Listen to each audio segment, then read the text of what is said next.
Hi! In front of me is Samsung Galaxy Tab S2 and today I would like to show you how you can download and apply iOS Launcher on this device. Start by going into Play Store, clicking on the search bar and typing in iOS Launcher. Now you need to download this free app from this developer and choose Open.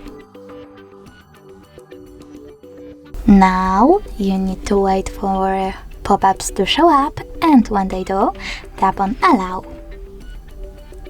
Then choose Home button, tap on iOS Launcher, and as you can see, this pop-up will show up. All you need to do is click Got it, and now iOS Launcher was applied successfully on my device. Thanks so much for watching. If you enjoyed this video, don't forget to leave a like, comment and subscribe. Bye!